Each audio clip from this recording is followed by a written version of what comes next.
Thank you those joining us here for our first quarterfinal match here at the Charlotte Open. Andrew Jessup, the number 4 seed, looking for back-to-back Open wins.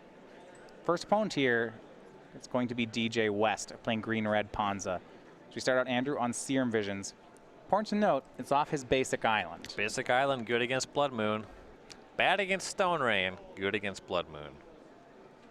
And he'll be on the play here. For the green-red Ponza deck, most of the deck's curve is at 4 or higher mana. On the early turns, you're expecting 8 ramp spells and really just mana denial.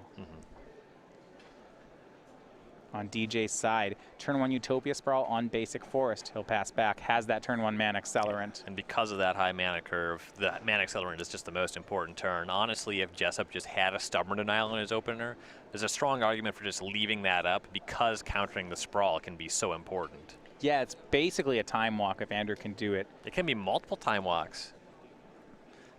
Andrew passes, plays Bloodstained Mire. In a pinch here, he could fetch out that basic swamp if DJ has the turn 2 Blood Moon. Yeah, though it would take something a little more robust to beat a turn 2 Stone Rain. Second Utopia Sprawl for DJ going on the same forest. It's naming green, so now that taps for green, green, red. Plus a wooded foothills. No Stone Rain, no Blood Moons. Looks like DJ's setting up to cast 4s and 5s this game. Now, with so many of these auras on one land, is there any risk that Andrew can attack the land and set him back too many turns? That's not really what Andrew signed up to do. This deck's very land light. You're not going to see any ghost quarters here. Yeah, you're right. So DJ will untap with, I believe, up to 5 next turn. Andrew gets his second basic here. These basics are good against Blood Moon, but one of the elements of the Death Shadow deck is, of course, the namesake card, Death Shadow. Jessup's life total is still very high. It's going to be a while before he can cast one. Yeah, I'm looking at the mid-range threats in DJ's deck. Most of them falling at 4 mana. His 5 is Stormbreath Dragon, and the 6 is Inferno Titan. In particular, I was looking for the card Chameleon Colossus in his list, which DJ actually hasn't registered this weekend. Yeah, the protection from black can be very relevant against all of the threats in Jessup's deck. You have Delve threats, Death Shadow, those are all checked, and Snapcaster Mage is nowhere near large enough to tango with Chameleon Colossus. On Andrew's side, you see an Opt. He's going to go ahead and shock for Watergrave and then cast Thoughtseize. We'll get our first look over at the Ponza deck. 5 cards in the hand, certainly not going to take Obstinate Baloth. The other options are Thrun the Last Troll and Inferno Titan. It's quite the decision. Inferno Titan is 2 turns away here from DJ, and it's a pretty difficult card to deal with. At the same time, if he lets him cast the Thrun, I don't know that Andrew can get it off the board. Yeah, Inferno Titan does a lot of incidental damage, just entering the battlefield, dealing 3. Every time it attacks, it gets that 3/3 hit. The thing about Thrun is, yes, it can regenerate. Yes, you can't target it, but Jessup's deck is flush with creatures that are larger than Thrun. Yeah, Tassiger 4/5, Gurmag Angler 5/5, Death Shadow, oh, probably bigger than 4/4. Right. Kind of the big thing is that Inferno Titan can't come online next turn. Thrun can. If Jessup has another Thoughtseize or a Snapcaster Mage next turn, he'll be able to get the Inferno Titan out before it can come down. And that just might be the plan. Andrew took the copy of Thrun with the Thoughtseize there, leaving Inferno Titan. Of course, Obstinate Baloth, that ability, if his opponent causes you to discard it, you instead put it onto the battlefield. So Andrew can't really take that one. Nope. Also noteworthy that because Jessup has started on basic lands, his life total is still pretty high. He kind of wants to take a little bit of damage. I don't know if we're talking Inferno Titan levels of damage, but a hit or 2 on his life total is kind of what he's interested in. Got that Terminate. Might let his opponent cast the Titan, take 3, then terminate it. One time when they were both standard legal, I saw an Inferno Titan eat 2 dismembers. That was something. Oh, that's... Well, I guess it took 11. 4 mana from DJ is going to make Obstinate Baloth. So he'll go up to 23.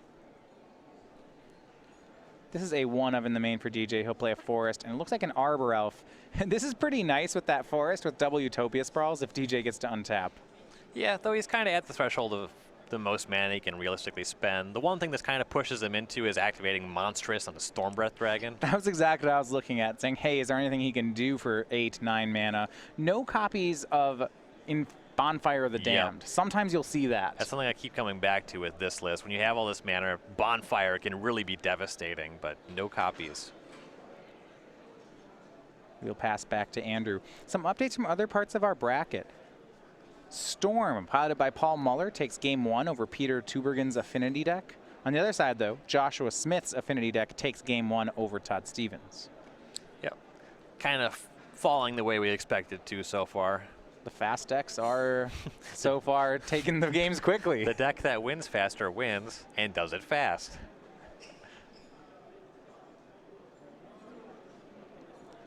So maybe that means we're still on game 1 in Merfolk versus Storm. Ooh. Perhaps. Some curse if the catchers. game's still going, I don't know how that feels for the Storm deck.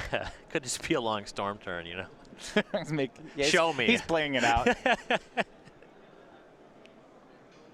Land 4 here from Andrew. It is Bloodstained Mire, giving him access to red.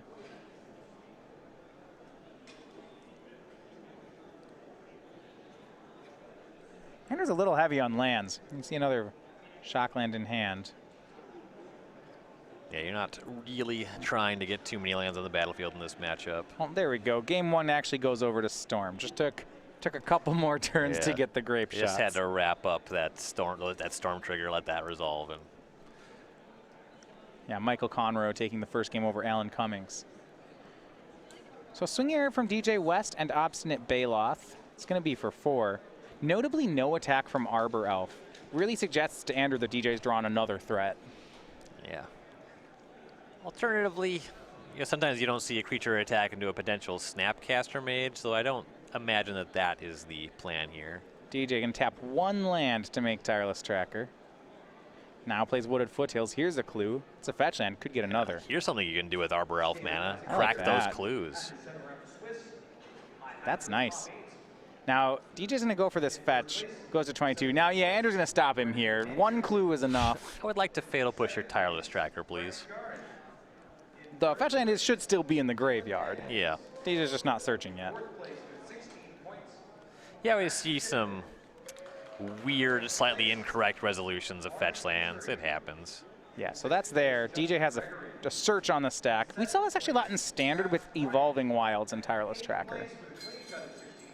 It is an important one to kill. Andrew's going to fetch, suggesting maybe a Revolt on Fatal Push here. Yep.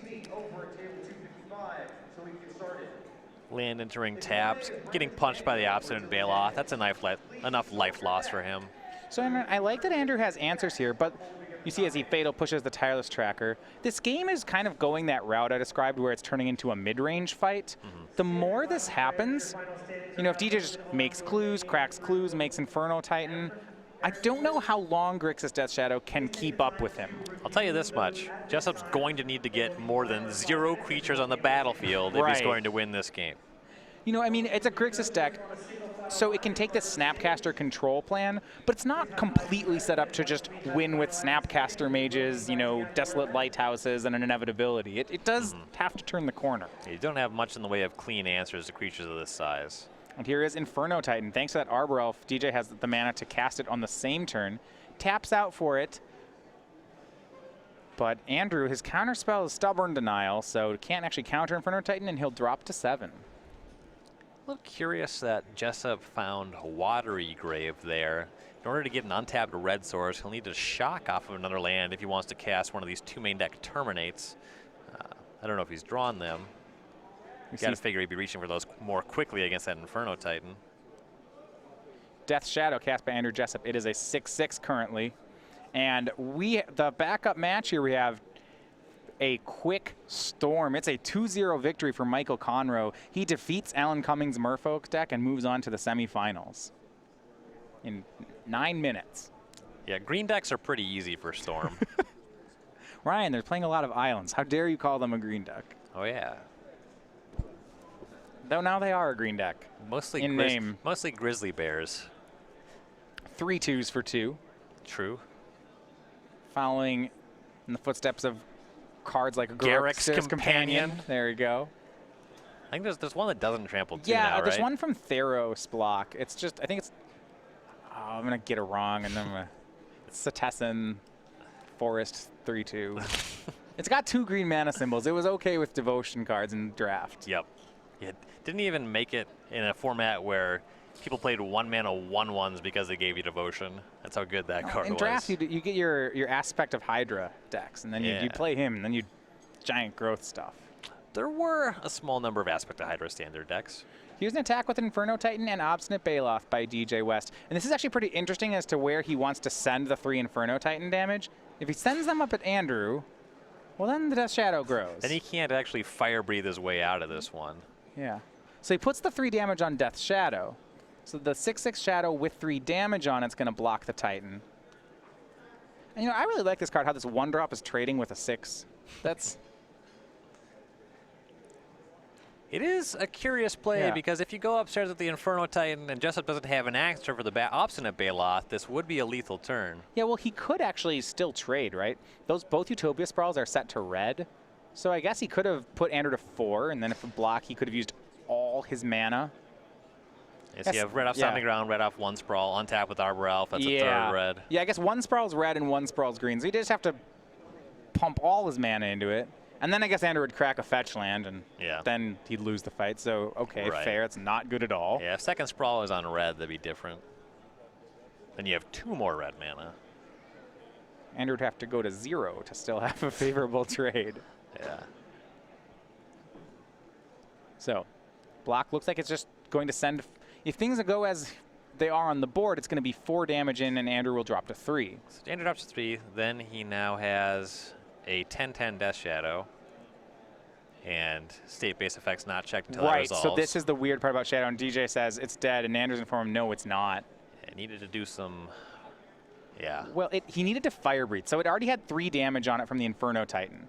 And the Inferno Titan's going to deal 6 more. DJ needed to put a point of Fire Breathing into it to actually have the Death Shadow die in combat. I got to say, I don't fault DJ for this one. I don't think he gets into a lot of combats, and certainly not with Death Shadow. This card's very unique. Yeah, I mean, it's an unfortunate misplay, but it's the kind where this is a really strange card. Yeah, now we get to the phase where we do a lot of pointing at Death Shadow and yelling, and then... When the dust settles, we have a 10/10. Now, Andrew is still at 3, so we're looking for sources of 3 damage. I mean, on DJ's side, he could just cast another Inferno Titan were he to draw one. So he plays out the rest of his hand. It's an Arbor Elf and an Obstinate Baloth. And now, if Jessup is even going to crack this fetch land, he needs to have something to do about one of these Arbor Elves, because just attacking with all 3 creatures would then be lethal. 3 is not a lot of life to play with. So interestingly, you see there's 7 mana in play for DJ. With these Arbor Elves, it could be 13. The 13 matters. If DJ draws Storm Breath Dragon, he can attack with it, leaving up 7 to actually have the monstrosity become relevant. Yeah, just a pretty light on cards in hand. He's just going to die with Storm Breath Dragon outright. Yeah, we see Death Shadow as a 10/10 attacking. Arbor Elf will jump in front of that. A little curious about that chump block. If Jessup has no follow-up, you can threaten lethal with those Arbor Elves. With DJ, if he's at 22, he can take 2 hits off a Death Shadow. You mean you'd put him attack, you'd put him to 1? I suppose the fetch land off Jessup would have put him at 2, so this would be a hit for 11, so it is just 2 hits. You would need something on top of that. Yeah, DJ's got, looks like about 2 draws here. Though he has 2 more Inferno Titans and 3 Storm Breath Dragons. Those should all work. I believe one of his 2 Pia and Kiran Nalars should work too. Primal Command as a 1-of would be fine. He has enough mana to just cast it and to something else. Yep. We see Tassiger. Looks like it's going to be the play from Andrew. He's tapping a fair amount of mana for that, leaving Serum Visions, Opt, Fatal Push, Dismember in Graveyard, playing another land. So DJ, first card, can it get it there for him? It looks like it was red. Hopefully not a Blood Moon or a Stone Rain. I think it's a Chandra Torch of Defiance, which is really close. Yeah. If we had another Arbor Elf, it actually could work. We'll check. It is, no, it's Stone Rain. That's the opposite of a Chandra. Well, it does take care of Andrew's red mana here. Make it harder for him to have something like Terminate. Yeah, I mean, if Andrew wants to get another red source, he has to use his fetch land, which opens the window to Chandra Torch of Defiance. It opens it to PN Kiran Nalar immediately winning. There is some cost to Andrew reloading. Right.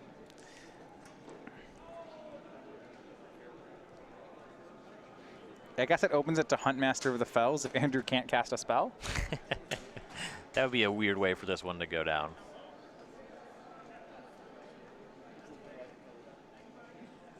Jessup's just going to go down All to right. 2. So If deciding he ever wants to best cast a red spell, he has to crack that fetch land there, now. most likely. Yeah, he doesn't play a basic mountain.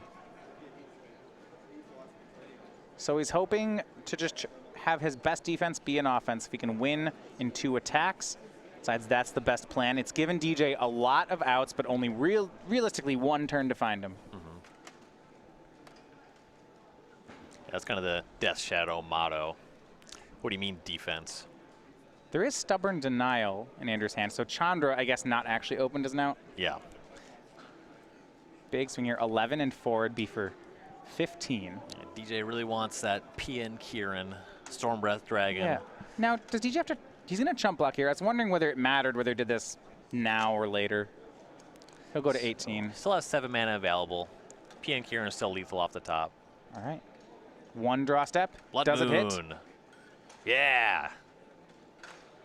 It's not going to do too much. Activate Tasker in response before you lose that blue mana. There you go, Andrew. I just give him the Dismember because he can't pay double black for it. So he'd have to pay 2 life. Yep. And yeah, that's okay. I don't think there's Fair point. Yeah. Hey, you can have Dismember. If you figure out a way to cast it, we're good. Yeah. You can pay exactly 2 and lose the game. Other options: Opt, Dismember, Serum Vision's Fatal Push. That's kind of a funny thing about the way. Oh wow! Oh, he got a free Jessup just one. He gets an snuck opt. one away. He got an Opt. He shouldn't get a card off it. Though See if it matters. Really, we're looking at Yeah. the top of DJ's deck. Yeah. That's what this game's about. I guess, yeah, I mean, it depends what Andrew found. He found a fetch land off it, so that's not really going to change the math here. You mean a mountain? Yeah, a mountain. I thought his deck didn't play mountain. Well, it plays some mountains, but now it plays more. Plays a lot. It plays almost exclusively mountains. Just an island, a swamp, and then 15 or 16 mountains. All right, swing here. The Death Shadow's 11. The Tassigur's 4. This will put DJ down to 3. Still enough blue to hold up Stubborn Denial. Yeah, it just has the 1. That'll work. Says go 1 more draw step Ooh. for DJ. Maybe not even. Colligan's Command. Inferno oh, Titan! wow. That's going to hit the bin off Colligan's Oh, Command. wow. Jessup gets him. Discard And that on your up- draw step. Oh. That's so good. And Andrew Jessup's going to take the first game. No, wait, hold on. If we go back to that Blood Moon or Stone Rain, I guess like DJ could have held one of those, and then the Inferno Titan would win. I mean, I don't know that I would make the same play. I wasn't even on my radar that Kolaghan's Command could do that. Well, But you're, if giving the opt over the Dismember got Jessup to the K command, there's your line. no. There's your play. Well, as it turns out, though, that Kolaghan's Command saves Andrew from the lethal top deck, and 1 game to 0, he is ahead of DJ West. Wow. So we are going to move over to the sideboards. Start with DJ's side. 3 Kitchen Finks, 2 Ancient Grudge, 2 Trinisphere, 2 Anger of the Gods, 2 Lightning Bolt, 2 Relic of Progenitus, a 2nd Obstinate Baloth, and a Shatter Storm. You see the Relic of Progenitus come in a lot against decks with Snapcaster Mage and Delve creatures. That does make sense. It can be difficult to actually convert it against Thought Scour, but you're bringing it in anyway. The other card we're looking at is Kitchen Finks. It's harder to punch through that. It'll buy him time to start landing things like PN Kieran Nalar, Inferno Titan. It bridges the gap quite a bit better than some of these clunkier land destruction spells. Okay. Now, is there an argument for just going for, yeah, so like, are you getting rid of all the land destruction spells here, or what are you doing with, I guess, 4 Stone Rain, 2 Massive Moss, 4 Blood Moon? It's hard for me to get in the head of somebody that registers Stone Rain in Modern, but I would say for sure the Acid Moss, they're really steep for this matchup, trying to get off of stuff like that. Blood Moon is actually quite good in this matchup. At most, I'm shaving 1 or 2 copies. I do like that one. I gotta say, I'm generally not impressed by Thrun. There was a point in Modern history where you play a blue deck, your opponent casts Thrun, you're in trouble. Death Shadow, Tastiger, Gurmag Angler, Jessup doesn't care. Yeah. My thought sees it too. When you talk about Thrun matchups, we're not looking at a Grixis Death Shadow. You know, if Andrew's playing just Jeskai Control, maybe. But against a deck with so many large threats, I don't really like Thrun. On Andrew's side, he has 2 Nile Spellbombs, 2 Young Pyromancer, 2 Teamer Battle Rage, 2 Liliana of the Veil, 2 Collective Brutality, an Engineered Explosives, another Stubborn Denial to make it up to 4, and a Kolaghan's Command. So you got to be mindful of what the creature to spell ratio in DJ's deck is going to be. I want some Stubborn Denial. 4 might be heavy. Just to cover Blood Moon, you might have to just play the full 4. At least 3, I would expect. The rest of the stuff's really dicey. It's all very conditional. I like Liliana the Veil a reasonable amount. It can catch some of the larger creatures, but it's really embarrassed by Piankir and Nalar. You might go for Young Pyromancer largely because you can always cast it even if there's a Blood Moon. Yeah, and there aren't too many removal spells. And by not too many, I mean there aren't removal spells in DJ's deck. So Young Pyromancer, you figure you'll get a lot of value off it. And this is a matchup where I'm reasonably interested in Temur Battle Rage. You get into one of these boards where things get gummed up by Piankir and Nalar. And that's a creature that provides a lot of reach, and you want to be able to punch through. Death Shadow, Temur Battle Rage is a pretty good line in this matchup. So DJ West will take the play for game 2. Now, as we move our way through the top 8, if you haven't had a chance to head on over to our weekly sale, time is almost out here on Sunday evening. We have select graded, scanned, vintage, and legacy singles on sale at the SCG store. That sale will go through tomorrow morning, so you're going to want to make sure to catch that while you can. Also, check in next week when we switch to a new sale over at StarCityGames.com. This is your last chance to buy that Beckett 9 Black Lotus. As soon as we go off the air, Ryan's on it. Sniping. It has 9.5 centering. So that has to do with the distance from each edge, right? Just like how centered it is on the card? Yeah. There's a little bit of overlap with borders with regard to that grading. Yeah, that would make sense. Yeah. They're related, maybe even close to the same. For game 2 here, we're going to have DJ West on the play. Because his deck has this 1 to 3 jump that he's trying to make, something like Blood Moon can be a lot more threatening here, I would think. Yeah, turn 2 Blood Moon, really tough. Jessup, unless he naturally draws one, he's not going to have access to both of his basic lands. Yeah, we did see last game Jessup drew the island and then immediately fetched the swamp. Because he was on the play, that he had the turns to do that. On the draw, he may have to pick between 2 colors of mana. Yep. And you're still facing that dilemma where even if you're playing around Blood Moon, then you're executing less on the Death Shadow front of things. You're not dealing as much damage to yourself as you would be by fetch shocking. Is there a color? So I know that between the black and blue mana, one that Andrew can reasonably win without, or does he have to have both here? You kind of have to have both. Your blue gives you your cantripping, Stubborn Denial in choice situations, but your cards that win the game cost black mana. So I guess in theory then he could just win off, if he has the swamp but not the island, he could still play. It's weakened a lot. If he doesn't have black mana when a Blood Moon hits, he can't reasonably do much. The most important cards are black, but the volume is low. Yeah, so agreed. You just run into a lot of problems. Yeah, theoretically, I guess you have to do it with black if you only pick one. Yeah, mostly if I'm off color and against a Blood Moon matchup, I generally just lose. That's just what happens. Yeah. The deck's not really strong enough on one color to execute. Now, frequently it's the case where you have a couple turns to top deck the appropriate second basic, but you do have to top deck it. Yeah, I mean, the problem is you have to top deck it and you have no way to find it. It's just you're searching through your 60 cards for a one of. Especially if the color you're looking for is the island, you don't have any cantrips to go get it either. You're really just drawing one a turn and hoping it shows up. It can also be tough when you have the island looking for the swamp, because if you cast Serum Visions, you're not leaving up Stubborn Denial, and then they Stone Rain your island. Okay, yeah, that stinks. So you have one of each basic, yeah, and then if he Stone Rains one, well, that's a treat. DJ on the play. Spell player still contemplating mulligans. DJ's gonna keep. When I play this on the side, and I know my opponent's playing a deck like a Blood Moon deck, they keep on 7. I got to look at them and try to figure out just how dead am I, you know? You going to turn 2 Blood Moon me? The answer is always yes. I mean, yeah, that's the problem. I usually just lose to it. Andrew's going to go ahead and mull to 6 here. On the draw, I guess he has to give a lot of precedence for Stubborn Denial maybe in the opener. Stubborn Denial or Thoughtseize. You really got to have one. So Andrew Jessup up a game, mentioned he was our Dallas Open champion just 2 weeks ago. The youngest of the metagame gurus. He's the younger of the Jessup brothers, but going for his third open win this year. It'd be his second open win in as many tournaments. Both the other ones coming in standard, though he has 2 runner-up finishes at our modern events. This would be his first modern trophy. Yeah. Back when he was playing Infect, he got both of those runner-up finishes.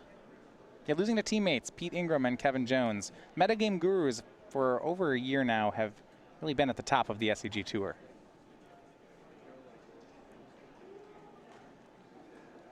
In our last Open 2 weeks ago, we saw 3 of them in the top 8.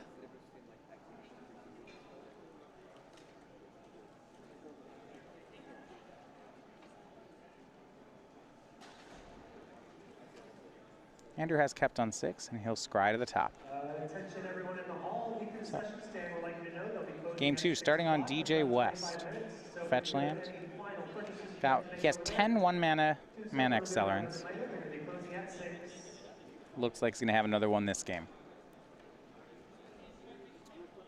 It's hard to keep on 7 if you don't have one with this deck.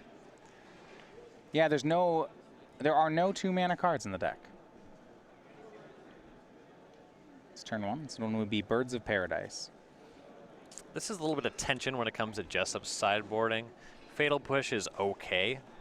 In particular, if it's Utopia Sprawl here, then you're kind of out of luck, but you want to have some number of Fatal Push, and he does have it, which is excellent for him.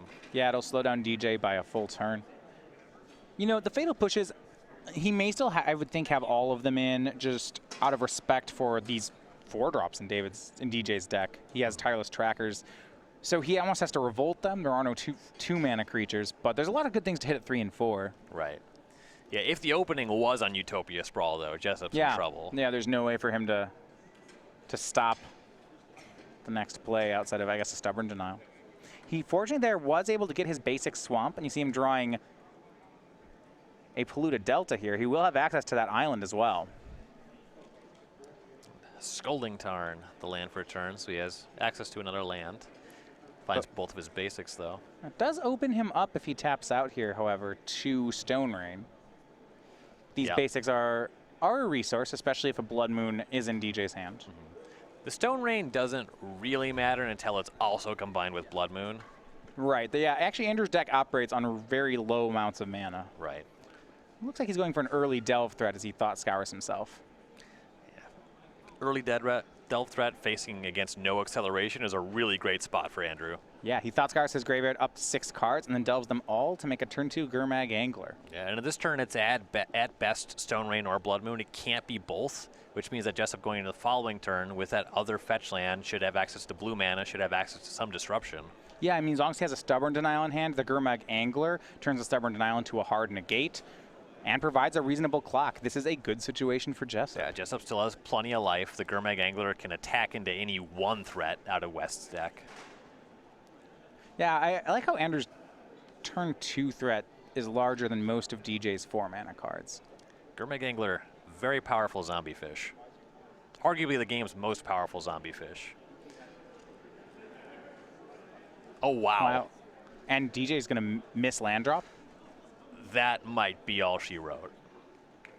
He was really hoping that Birds of Paradise to not get fatal pushed. Inquisition of Kozilek, we'll see what he was banking on. We see 2 Inferno Titans, 2 Kitchen Finks, 1 Tireless Tracker, and 1 Nissa Voice of Zendikar. So that tells a story here. We have 4 3-mana cards in DJ's hand. And to be fair, these are all totally reasonable. The only one that Jessup's probably not looking at is Tireless Tracker. But he doesn't have more lands. Yeah, and the 3 others at least buy time against Gurmag Angler, and then Nissa just kind of fully checks it if it's the only threat. I'd be inclined to go for Nissa here, but one of the Kitchen Finks is also totally reasonable. Yeah, it looks like Andrew will take the Kitchen Finks. If he has another threat, this definitely makes sense. The Nissa's not really a problem that Andrew can't attack down. Right, yeah, if Nissa just has like another threat or even a removal spell to kill the plant token, he can take that one down in one turn. Yeah, when you look at it that way, what, 1 removal spell kills Nissa, whereas you need 2 for Kitchen Finks? Yeah, you know what else 1 removal spell kills? This Arbor Elf. Yeah, DJ does not draw the land, he draws the mana creature. Casts it here, that means Andrew has perfect information. He has a choice. You see him eyeing up this Dismember. He doesn't have to cast it just yet. He has Dismember and Temur Battle Rage in hand. He's very close to making the Gurmag Angler lethal with that Battle Rage. Well, here's what I like. So say next turn Andrew just attacks. DJ goes to 8. Then DJ makes some creature. Andrew attacks, DJ blocks, and Andrew says play Battle Rage and Dismember. Take 10, game. I'm into it. I'm into it. I think that's where Andrew's going, too, as he didn't kill Arbor Elf. Here's another reason why you wouldn't take Nissa. Jessup just has Stubborn Denial in hand.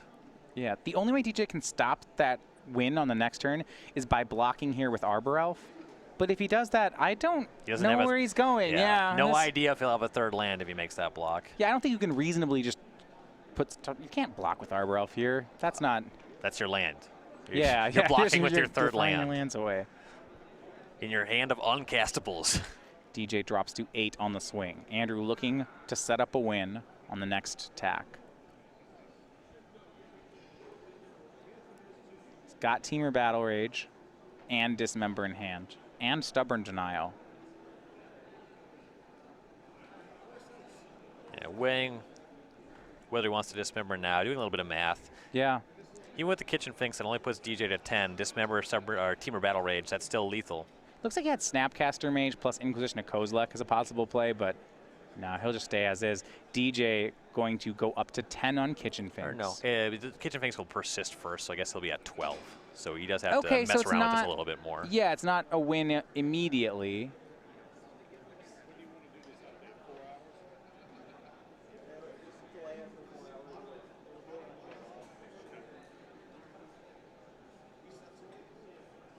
Still a great spot for Andrew. If he can just swing here, if DJ doesn't block, DJ will lose. Got to figure that he would block. End step. Well, hey, here's 2 more points of damage. End step Snapcaster Mage, just casting it, flashing back nothing. Yeah, that actually makes it lethal. That's plus good, 2. Yeah, good play there by Jessup. This should be the last turn. Swings with both. DJ going to block the Gurmag Angler, and here we see the play. It's going to be a crack of a fetch land.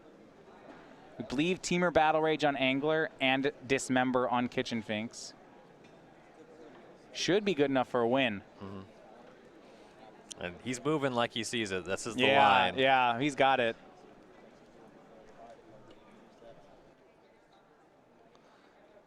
And there's Dismember on Kitchen Finks. Yeah, right. Dismember Kitchen Finks.